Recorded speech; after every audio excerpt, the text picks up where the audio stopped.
So let's move.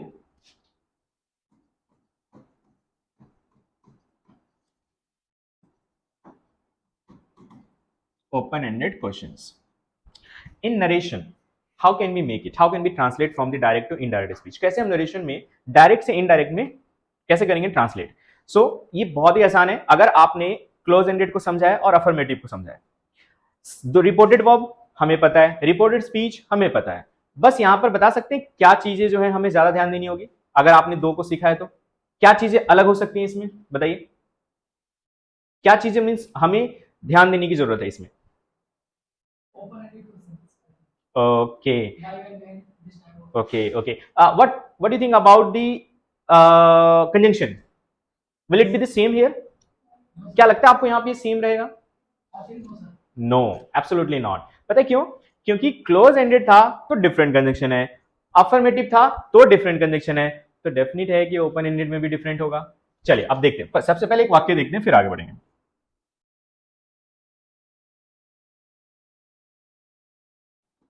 Do you understand this one?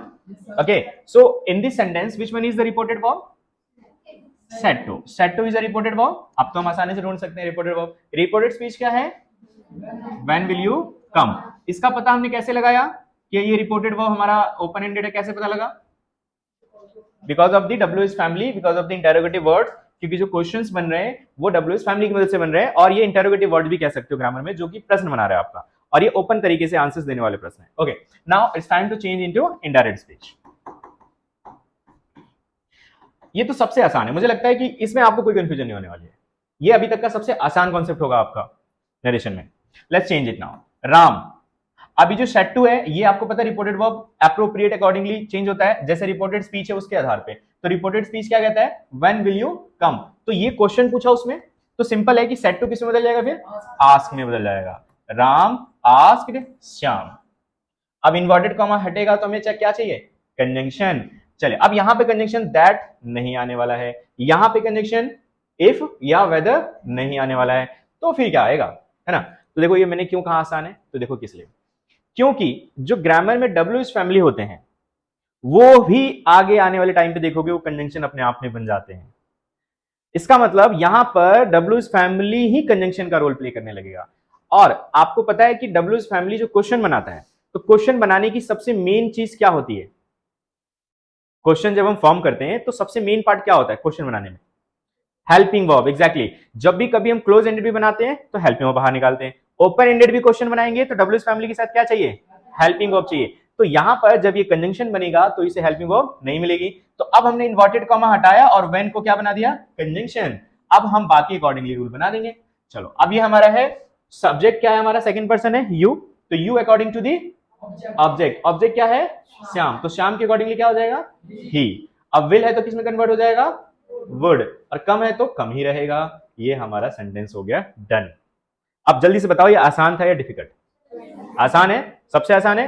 Well done. चलो अब एक और हम एग्जांपल देखते हैं फिर हम आगे बढ़ते हैं, ठीक है. फिर मैं आपको कुछ बनाने के लिए दूंगा फिर आप उसको बनाएंगे. क्या इसमें नोट लिखने की जरूरत है क्या? चलो लिख देते हैं, फिर भी लिख देते हैं, ठीक है. यहां पे इनडायरेक्ट इनडायरेक्ट स्पीच में WH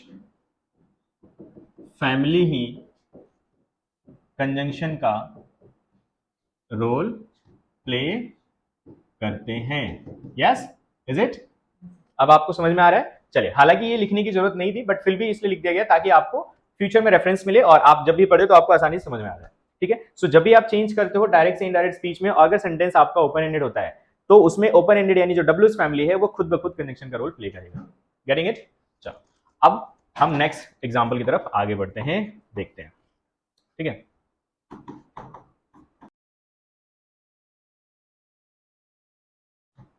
ये समझ में आ रहा है? Now let's make it. So जल्दी से इसको हम इनडायरेक्ट स्पीच में चेंज करते हैं. जरा कोशिश तो करो, बदलेगा क्या? जरा ऐसे बनाने की कोशिश करो खुद से, कैसे बनाएंगे देखो. हम्म हम्म ओके, और कोई?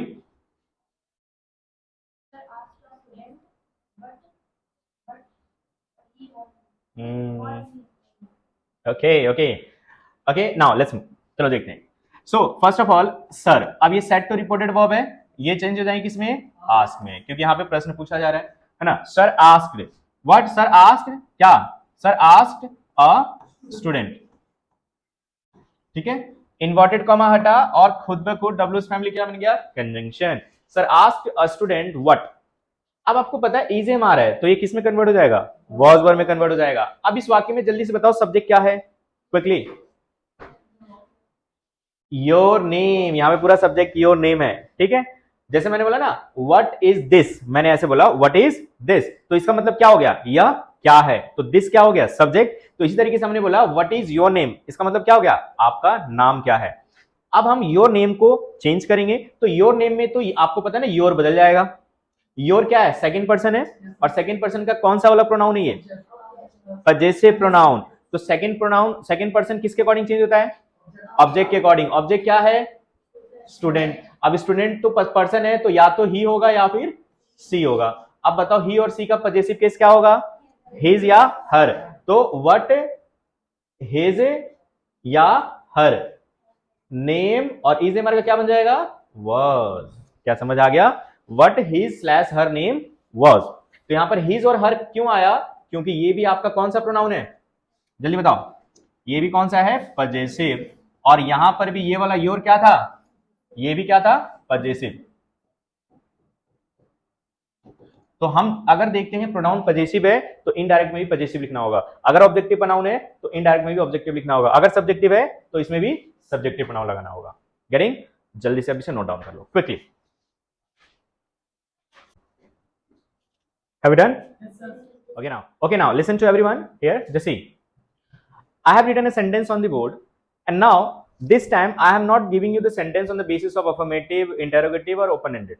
Okay, you have to just check it. You have to use your mind whether it is from affirmative, close-ended, or open-ended, and just finding these all, just translate into indirect speech. I want to check that are you capable to find or not. Just translate it now.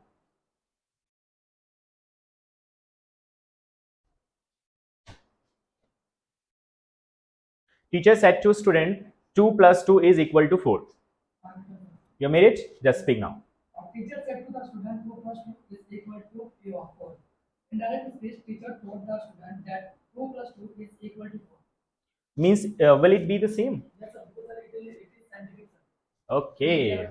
Okay, that's great. I was just expecting the same from you. And rest of you, do you think that it will be the same? Yeah, absolutely it will be the same. You know why? Just because it can never change. Do you think 2 plus 2 will be 5? Yes? No, not, never. So let's make teacher what? Set 2 will change into what? Taught. Yes, very good. Actually, you have become very smart.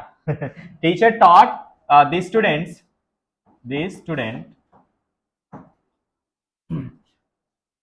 by the way, you can also say teachers taught a student that. Here it is affirmative sentence. ये आपका क्या है, affirmative sentence है, तो यहाँ पर that ही आएगा, ना ही close ended है ना ही open ended है, that। अब ये जो वाक्य है आपका 2 plus 2 is equal to 4, it is a universal fact। आप बदल नहीं सकते इसको कि 2 plus 2 10 हो जाए, तो इसीलिए जो फैक्ट है उसको हम सेम ही लिखेंगे। तो क्या हो जाएगा, 2 plus 2 is equal to what, 4, है ना। अब जो जिन बच्चों को मैथ आता है वो तो बड़े खुश होंगे कि सर ये तो हमें बहुत आता है, पहले से ही आता है, क्या सिखा रहे सर आप हमें। Okay, so by the way हमने ये सीखा कि किस तरीके से इनडायरेक्ट में जब हम चेंज करेंगे तो क्या क्या चीजें चेंज होती है, क्या क्या चीजें चेंज नहीं होती है। That's the point. Okay, now it was just to check your mind. अब मैं आपको एक सेंटेंस दे रहा हूं जो कि ओपन एंडेड पे होगा, आपको इसे ट्रांसलेट करना है खुद ही। Okay, so here it is.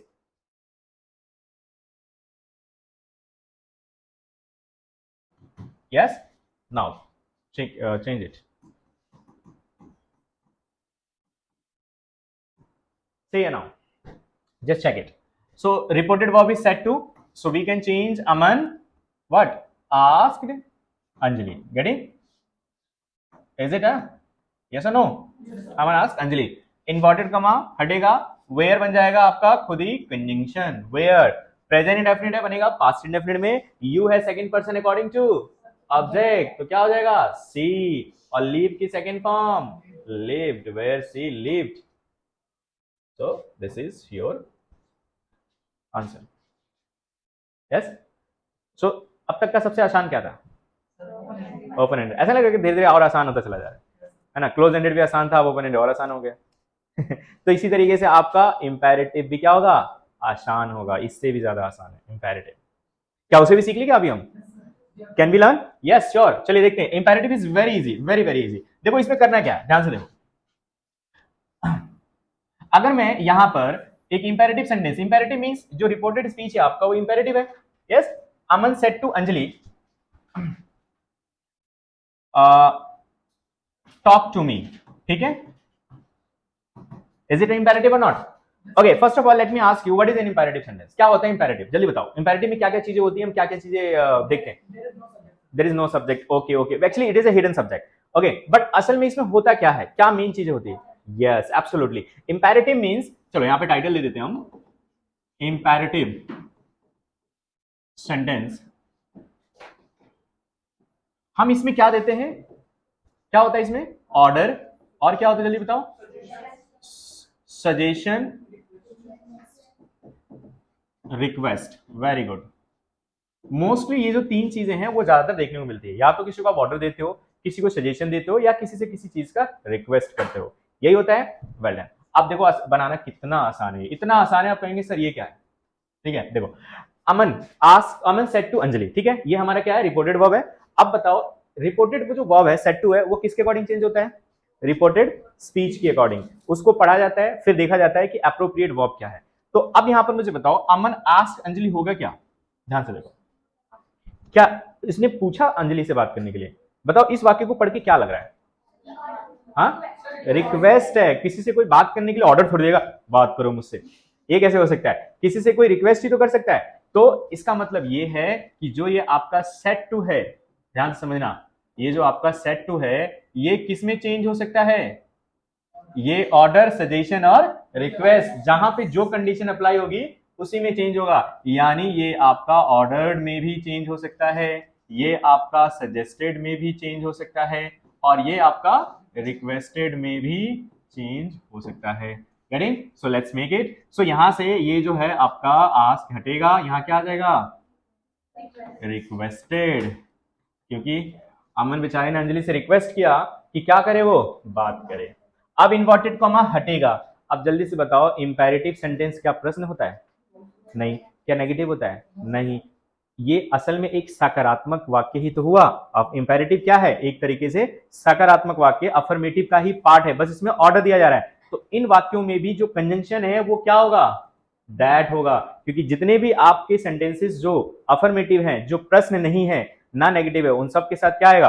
That आएगा जब भी कंडीशन में चेंज करोगे। ओके, नाउ अब क्वेश्चन ये उठता है कि सर यहाँ सब्जेक्ट क्या है?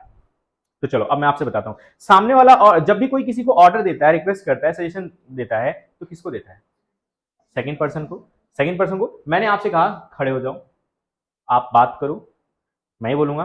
तो जब मैं आपसे कह रहा हूं तो सीधी सी बात है, सामने वाला व्यक्ति मेरे लिए क्या हो गया? Second person. तो इन वाक्यों में होता क्या है कि जब भी आप इंपेरेटिव में वाक्य कोई बोलते हो तो हमेशा अपने से सामने वाले को बोलते हो, और अपने से सामने वाला हमेशा पता है कौन होता है? यू। समझ आया? सेकंड पर्सन कौन होता है? हमेशा यू। और जब भी कभी इसे इनडायरेक्ट में चेंज करते हैं तो हमेशा ये मान के चला जाता है कि यू सेकंड पर्सन ही क्या है, इसमें सब्जेक्ट है। तो हमेशा सेकंड पर्सन के अकॉर्डिंगली हम चेंज करते हैं इनडायरेक्ट स्पीच में। तो यहाँ पे जो यू है ये हिडन होता है, समझ आ रहा है? ये हिडन होता है, हर वाक्य में इसमें यू हिडन होगा, तो हमें मान के चलना होता है इसमें। ठीक है, तो फिर हम इसमें बनाएंगे यू है तो अकॉर्डिंग टू अंजलि तो क्या हो जाएगा? सी। ठीक है, हाँ। अब इसमें हम कैसे चेंज करेंगे? तो इसमें एक नोट आएगा, चलो देखते हैं।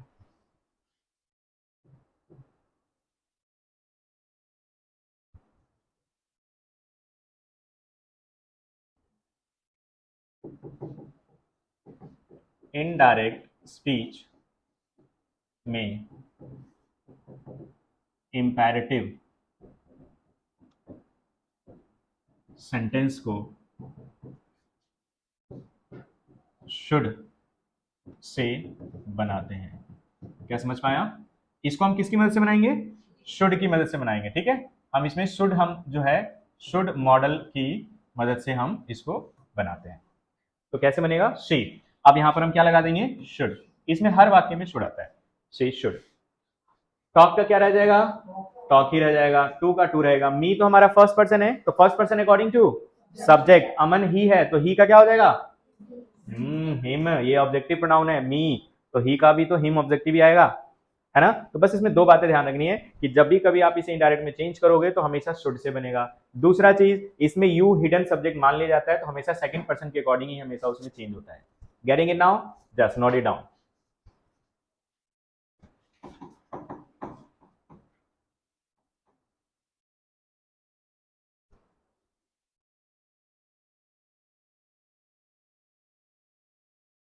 Quickly fast.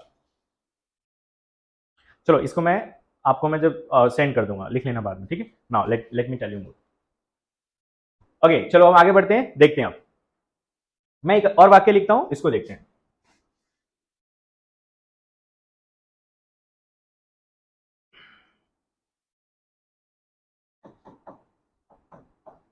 Teacher said to a student, inverted comma, come here. Is it an imperative? Imperative हो गया। चलो अब हम इसे इनडायरेक्ट स्पीच में चेंज करेंगे। अब देखो कितना आसान है। फर्स्ट वाले वाक्य में लगा हुआ कितनी सारी बातें बताई जा रही है। अब देखो ये कितना आसान लगेगा। टीचर, बताओ जल्दी, सेट टू किसमें होगा? ऑर्डर। यहाँ पे रिक्वेस्ट थोड़ी कि बच्चों से टीचर रिक्वेस्ट करेगा, ये तो ऑर्डर दे रहा है कि यहाँ आओ, तो क्या हो जाएगा? Order. Teacher ordered a student, inverted comma हटा क्या आ जाएगा? दैट, क्योंकि हमेशा यहाँ पर अफर्मेटिव के अकॉर्डिंगली चेंज होगा। यू हमारा हिडन सब्जेक्ट होता है, तो अकॉर्डिंग टू ऑब्जेक्ट क्या हो गया? स्टूडेंट एक ही है, तो क्या हो जाएगा? ही। ठीक है, शुड में बनेगा शुड। ठीक है, कम हो गया गो, देयर हो गया, हेयर किस में हो जाएगा? हेयर किस में चेंज होगा? हेयर का तो देर में चेंज होता है, ये मैंने सिखाया हुआ है आपको। अच्छा, अब आपके मन में आ रहा होगा सर ये कम गो में कैसे हो गया, है ना? तो असल में क्या होता है कि इंपेरेटिव सेंटेंस में ना अगर कोई कम कहता है तो जब वो किसी को बता रहा होता है तो आप खुद एज्यूम करो कि वो कैसे बताएगा। टीचर ने उसको कहा कि वहां जाओ, वो थर्ड पर्सन को जब एक्सप्लेन कर रहा होगा, तो इसमें मोस्टली क्या होता है कि इंपेरेटिव सेंटेंस में जो आपका कम है वो किस में चेंज हो जाता है? गो में चेंज हो जाता है। गेटिंग?